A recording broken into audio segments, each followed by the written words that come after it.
as Nigeria continues to drift into deeper and murkier waters, more troubled waters, it has become necessary to provide some general answers to some of the inquiries that have been coming to us of late, especially since after the election, because many of the people who thought they knew better, when NINAS was saying, let's not start this journey, when we said we either abort the journey or we watch Nigeria collapse, they didn't understand what we were saying. They went with all their might into the election. Here we are. The election is inconclusive. Here we are. We are heading to constitutional logjam. Since the outcome will be disputed to no end, there may even be a spark of anarchy back to 1964 that became 65 and therefore 66. Same cycle, same reason. Unresolved constitutional anomaly, becoming tension that then explodes. And so those who have been asking, what is it, they don't seem to know that there's an elaborate framework for dealing with the issues. They don't seem to understand that NINAS didn't just spring up last night. And so this broadcast is just to do an overview, highlight what the plan for addressing the situation we're trying to deal with now. You know, the strategic plan that's already been executed is gone past 80% execution. That has the constitutional arrangement of Nigeria at the center of it, and the peoples of Nigeria, armed with their sovereignties, delineated in the map. You see the map of the alliance, the NINAS alliance. It is the whole of Nigeria divided into the two civilizations that are constantly at clash: feudalism and Sharia, that is clashing with democracy and constitutionalism. Luckily for us, the feudalist and Sharia worldview is on one part, and the rest, you know, on the other part. And even in that rest, there's internal delineation. You can see that there's the Yoruba, you know, the Yoruba, including the Yoruba of Kogi and Kwara. And though, if you like, all the way to Ishekiri, that will decide whether they belong here or belong there. In that map, in this very map, you see. And you come to the eastern side of the southern Nigeria, that's eastern half of southern Nigeria, that's to say the old Midwestern region and eastern region, coming together as ethnic nations.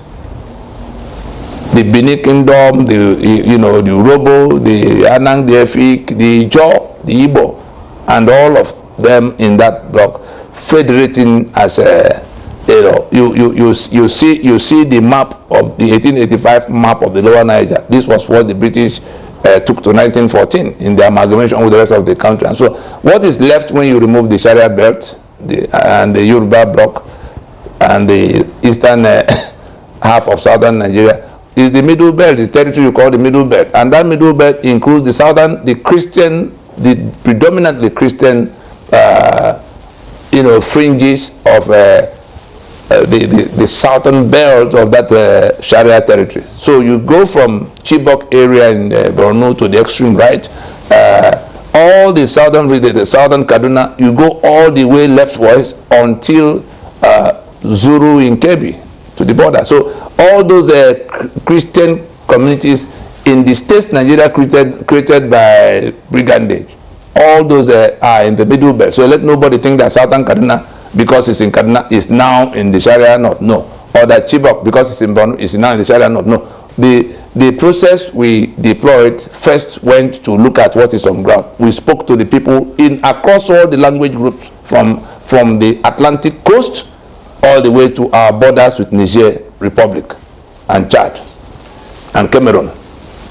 And so it was a 20-year plan. From the graphics you can see, it was a 20-year plan divided into 5 phases. You can see the phase 0 was where we were doing the investigations and the research. Then phase 1 was where we were now having, when you look at the graphics, you see 3 colors. You see the portion in the top columns. You see the red, the ones in blue, and the ones in black. You know, just 3 colors. You will then see that in each of those periods, those 5 phases, you see that in each period there was a strategic objective. You see it as heading in the column. Strategic objective for that period. You then see the main events, you know, that transpired in that period. You see the outcome for activities in that period at the bottom. That outcome is, this is the research has led us, for instance, the first column. The research has led us to where we now know that it is a union reconfiguration of sorts, constitutional reconfiguration of the union that has to happen. How are we going to undertake that? We carry from the bottom of one column to the top of the other column to define the strategic objective of the second period. And in that matter of what to do to rework, you now see the conference of, there's a meeting of the owners of Nigeria that became PRONACO, and all of what happened at the bottom, you see the alternative were generated, the outcome, the draft constitution that came from a 2-year meeting of the nationalities.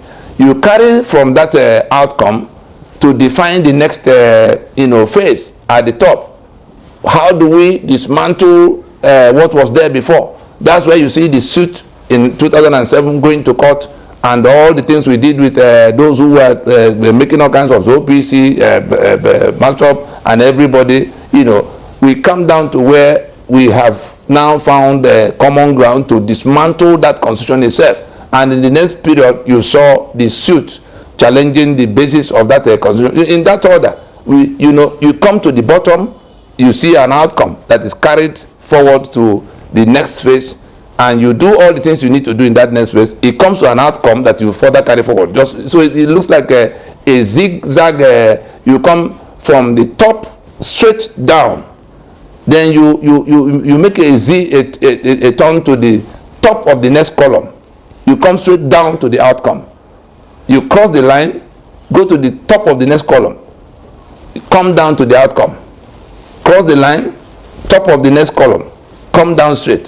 So in that manner, we have carried on to, we are in that 5th phase, in which if we cross the line we are now, that's if we cross the next line, we will be in that period that begins, the period that has referendum as the objective and referendum as the outcome. That is, having done everything, what do we do to precipitate referendum? That's the meaning of having referendum up. What are the things we have to do to actualize? You understand? What are the things that will end in that referendum actually to now come to the end? That was the plan, and every single thing you see in that plan, we go to the next, the implementation, the milestone document for how this 20-year plan was executed. You will see it is in 16 boxes. Again, in the same manner, each of those boxes, you look at the date in the median. Each of those boxes, you will see the specific things that were done in each of those periods to now, you know, you see the numbering, you see the dates, you see the events, you see the numbering, you see the dates, you see the event. And like that, we were in the 14th box by the time COVID-19 came. And then we lost 1 year.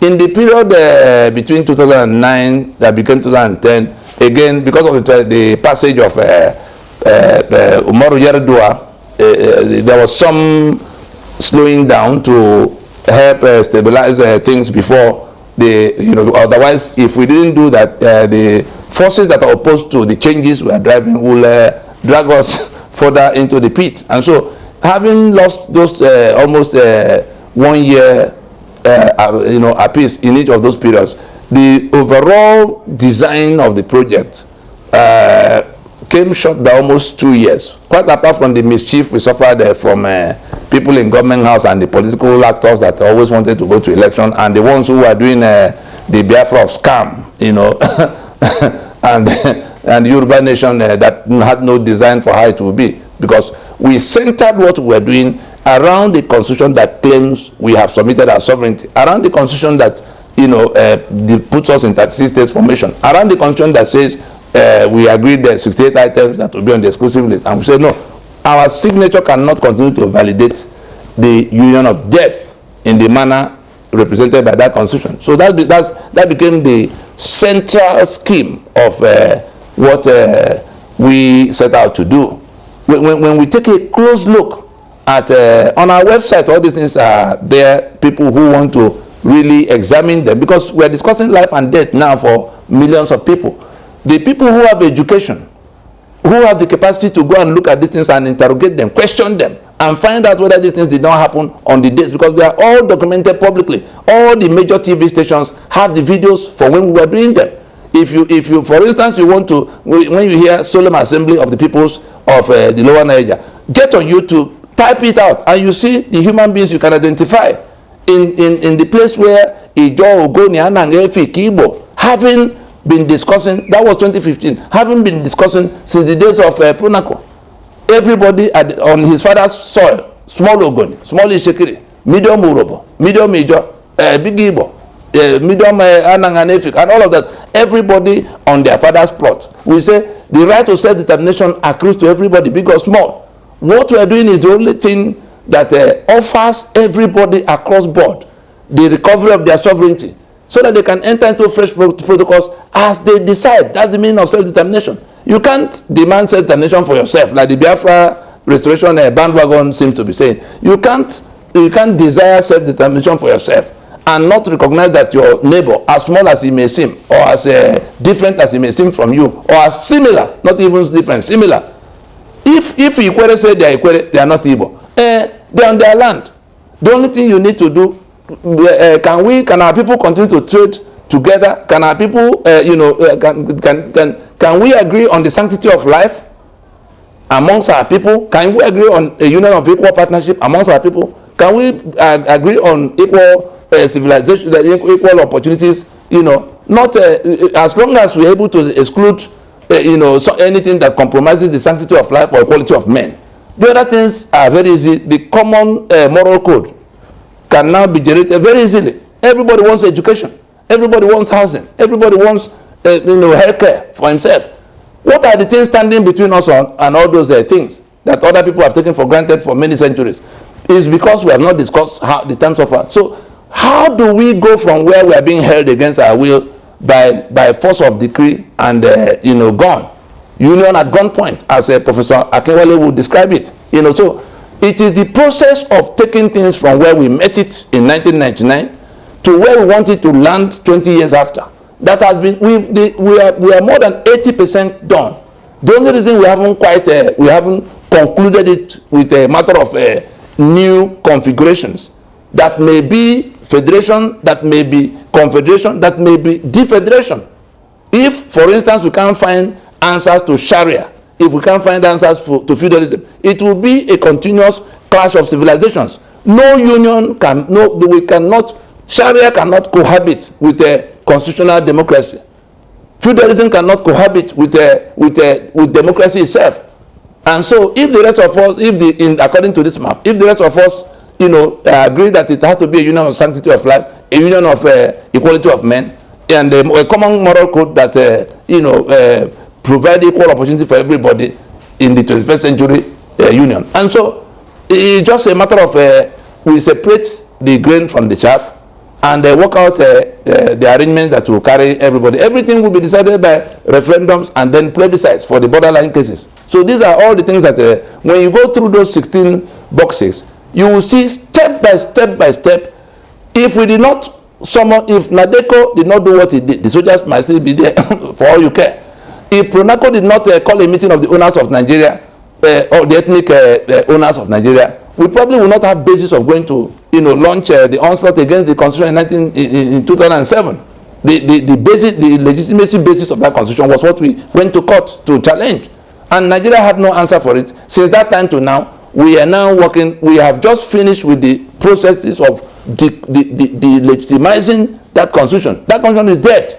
Just that the people whose signature they are sitting on it, don't understand, they don't seem to be able to relate with what we are doing. Those who want freedom and independence, by what means? That constitution is the reason you are where you are. You're going nowhere except that constitution goes down. Those who want corruption to end, you go nowhere as long as the constitution that guarantees corruption is there. The ones who want infrastructure, the ones who want autonomy, the ones who want Biafra, the ones who want to do a republic, you go nowhere as long as that constitution that lock you down here is in place. And we have brought out this elaborate process that has been executed, clinically, that will snuff out the life of that constitution, wind it up, free everybody's sovereignty, and then we go to another meeting to discuss what we want to do with those sovereignties. Everything is already done and in place. But the people who are living in that danger, Fulani is here beheading you, planning to come to behead you some more. Your economic assets are in their hands, all courtesy of that constitution. And you hold that constitution in one hand, go to election and hope that anything will change for you. And they drag you to election after election after election. What has changed since 1999? Have we not had elections how many times? 2003, 7, 11, 15, 19, and now 23. That is in fiasco. What can election do when the constitution that defines what will happen is still there? And so we invite everybody to please dress back from whatever. Some will say, okay, we agree with you. How do we take back the constitution? You go to the next image, we discuss domino 1, domino 2. You will see that it is, how does this union of master and servant defined by this constitution get terminated? So NINAS decided to target the election by which the life of the constitution is renewed every 4 years. Understand it. You see the leverage, the lever, and the LN, you see there's Lower Niger, the Southwest, so SWC there's Southwest, and that's the alliance of the three. Go back to the map of the NINAS alliance map. You will see that it is Lower Niger, the Southwest, that's Yoruba bloc, and the Middle Belt, having separated ourselves from the opposing civilization of Sharia and feudalism. That's why you have the map the way it is. Those two, Sharia and feudalism, have become preliminary objections. We are not even going to question of constitution. We have no union since the collapse of our federation in 1966. We are saying that even in discussing what will happen now, the preliminary objection is Sharia and feudalism. The people that impose Sharia and are embracing feudalism, they have seceded from our secular union. And so we recognize what they've done as self-determination. We are not quarreling with them. They've left. Only that they've regrouped to come to try to conquer us. That's the Fulani conquest agenda you see playing out everywhere. And they are standing on the basis, on the foundation of that constitution that tie our hands to the back. That's why you don't have any guns to face them. That's why your economic assets are in their hands to use to fight you. It's the process of the crude oil they sell, it's the process of the money they gather in Port of Lagos that they use to buy all the guns. And in the name of Nigeria that you authorize, the Nigeria you authorize by your signature of that constitution, is why people from Katsina and Kano will come to kill you in Port Harcourt, arrest you in Abeokuta, control your ports in Lagos, beat up your people in Middle Belt and behead them. It is that constitution that enable all this. So anybody who is talking about change, anything that will bring relief from what is happening to everybody, whether you are being killed or your economic assets have been detained, or you are being chased away from Nigeria by the circumstances, the lack of electricity, the corruption that has turned everyone upside down. Anybody that wants any change from those things, what we're saying is that we have a plan that is already, by that constitutional force majeure of like you see in that in the box, in the 15th or so, the 14th box in this 16 number. It is that constitutional force majeure that has now placed on the table is the final phase, the final steps to decommission and dismantle. We have already done the delegitimization by all the processes, and we've come to where we've just completed that delegitimization, and we have commenced the decommissioning. That decommissioning will take the form of, making sure that this inconclusive election result in complete constitutional logjam. Let nobody think that court will just finish and all of us will clap and go home. Under which constitution? To govern who? Which country? Under that constitution, it will not be. So let us be clear that it is for us to conclude that discussion that is remaining. Can you come forward and join? Because when that lever is pushed, you go to domino 2. These three, domino 1 was already achieved on the 20th, on the 16th of December in 2020. That day of constitutional force majeure was the day these three organized themselves in a manner that will topple the election that was coming. We are in domino 2 now. That election is being toppled in a manner that will take down the constitution and land us in a transition to terminate the union. You can see union target, constitution strategy, election trigger. Election is the trigger for taking down the constitution to end the union, if you want to understand it from where the lever is pressed. So it is that lever we are pressing now. It is that lever we are inviting you to come to join. If you reject a union of master and servant as defined by the constitution of death, then join us in toppling any suggestion for election that will be mandated by that constitution. Therefore, preserve the life of that constitution. So that's basically where we are, and you can see that we're not doing anything in conjecture. We've gone the international stakeholders, like you can see in that 16-box map. You see the part where we had to go to deal with it, even in the first in the overview. You see the part where international stakeholders in the arena. We've gone to the UN, we've gone to the US, we've gone to and you see the actions that they've taken, because we told them that the terror networks of the world have gathered in our space. Look at this map. Look at this map. The area is encircled in red. That's West African sub-region. You see there. You see Nigeria and this Sharia belt. You see the wider area circled in red. That's where the ISIS and the Al-Qaeda of this world coming to join, combine with their local, franchise they call Boko Haram to form ISWAP. That's where they are targeting. And if they take down Nigeria, they are going to have the whole of Chad and Niger and Northern and Mali. It will be a humongous caliphate. And the indigenous nationalities in all these areas are the ones who are going to be the victims of the second. That's what's going on. That's the reason for all the invasion you see. And so our greatest, our most viable strategy for dealing with the situation is that constitution that empowered them to do what they're doing is what we have taken out.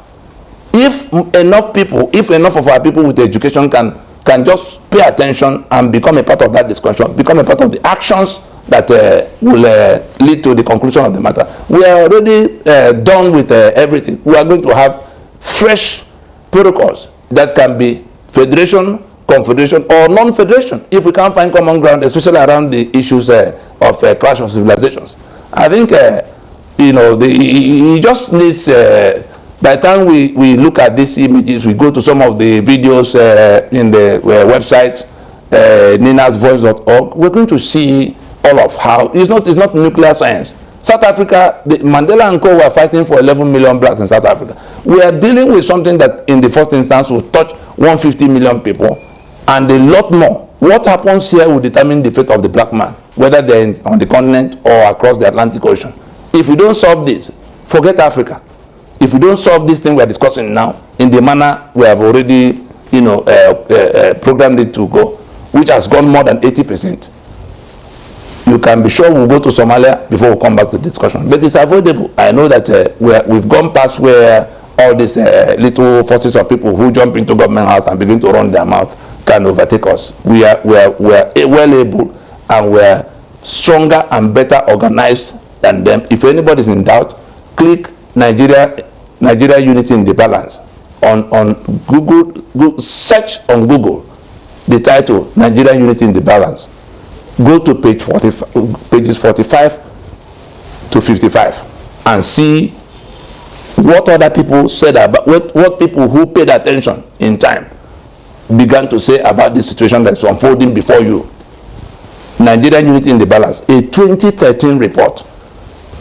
A 2013 report by the Army War College in Pennsylvania, looking at the Gulf of Guinea, that's Nigeria, and all of what is happening in the West African sub-region. Go and read that, look at it, and also go and search for the document titled Ala-Igbo that predated that report. Ala-Igbo is 2012. Find out whether there is anything that they said that has not been done or that has not happened. They described what we are doing as now being stronger and better organized than those who are trying to hold Nigeria together by force. So if you either choose to know or you choose to remain in ignorance. People can blow siren and wave a party flag. Those things are just peripheral. The core of the discussion is, do we have a union or do we not? And if we don't, what will follow? If you don't join the discussion, we become statistics and mere collateral damage. We stop there.